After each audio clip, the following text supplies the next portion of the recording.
በባህረ ሰላጤው ጦርነት ውሃ ሌላኛው የግጭቱ መነሻ ሊሆን ከጫፍ ደርሷል።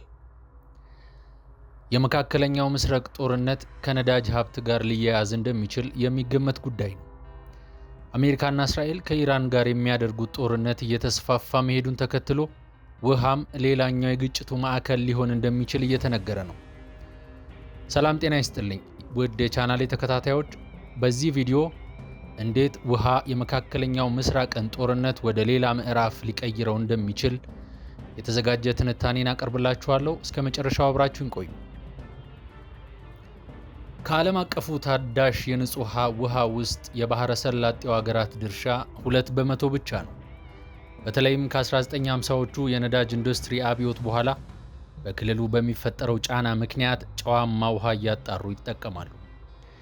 እንደ የፈረንሳይ ዓለም አቀፍ ግንኙነት ተቋም ገለጻ 90% የሚሆነው የኩዌት ውሃ ከጨዋማ ውሃ ማጣሪያ ይገኛል።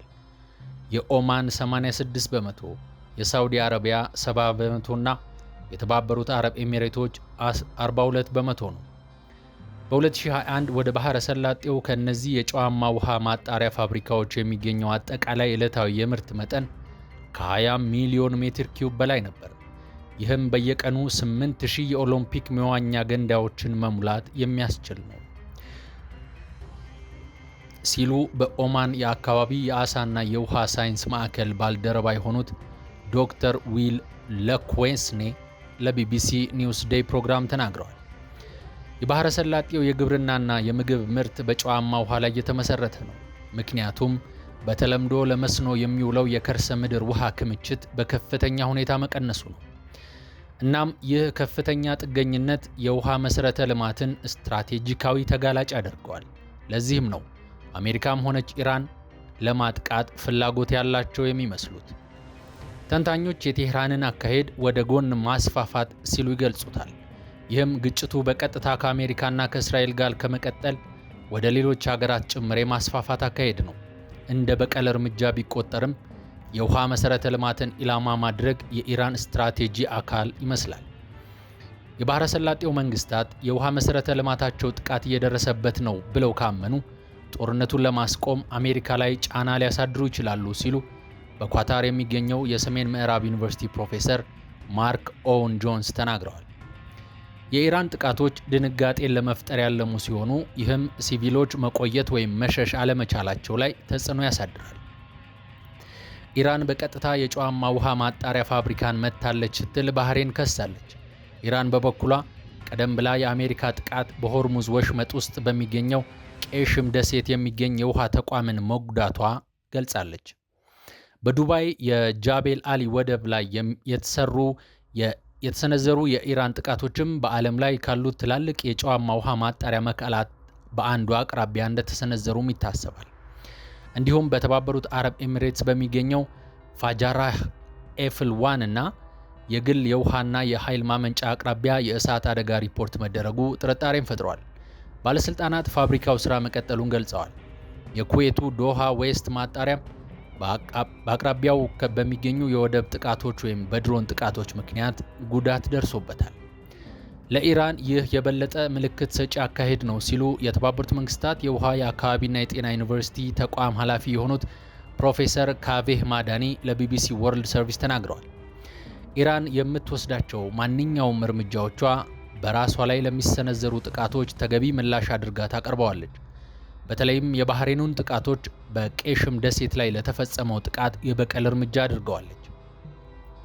በወሳኝ የውሃ መሰረተ ልማቶች ላይ የሚሰነዘረው ጥቃት የኢራንን አቅምና ለአሜሪካና ለእስራኤል ወታደራዊ እርምጃ ምላሽ ለመስጠት ምን ያህል እንደተዘጋጀች ያሳያል። ማዳኒ አክለውም ኃይሏ በባህረ ሰላጤው ውድ የውሃ አቅርቦት ላይ ዘላቂና ኢላማ የተደረጉ የጥቃት ስጋቶች ላይ የተመሰረተ ቢሆንም ኢራን ወደፊት በእርግጠኝነት ምን እንደምታደርግ አመላካች አይደለም። ውሃ በታሪክ ሁል ጊዜ ለማስፈራሪያነት እንደ መሳሪያ ጥቅም ላይ ውሏል ብለዋል።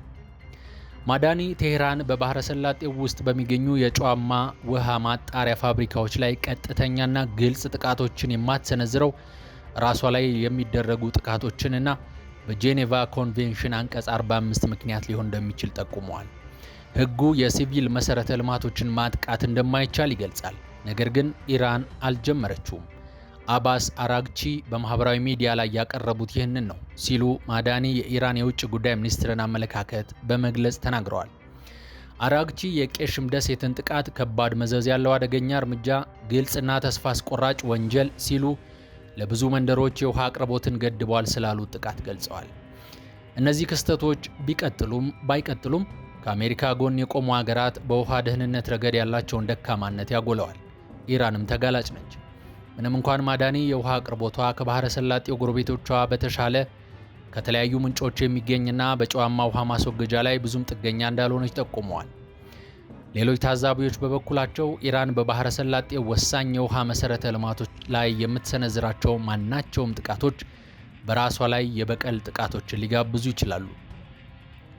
ኢራን ከጊዜ ወደ ጊዜ ወደ ፍጹም የውሃ እጥረት እየተቃረበች ነው። ዝቅተኛ የዝናብ መጠን፣ በዋና ከተማዋ ለዓመታት ባገለገለ የውሃ መሰረተ ልማት ምክንያት በተፈጠረ የውሃ መፍሰስና ባለፈው ዓመት ከእስራኤል ጋር የተደረገው የ12 ቀናት ጦርነት ለእጥረቱ አስተዋጽኦ ያድርገዋል ሲሉ የኤነርጂ ሚኒስትር አባስ አልያባዲ ተናግረዋል።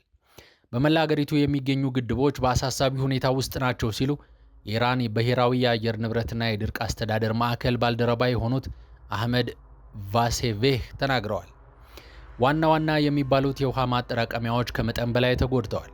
እንደ ዛያንዴህ ሩድ ያሉ ወንዞችና የኡርሚያ ሐይቅም በከፍተኛ ሁኔታ ቀንሰዋል።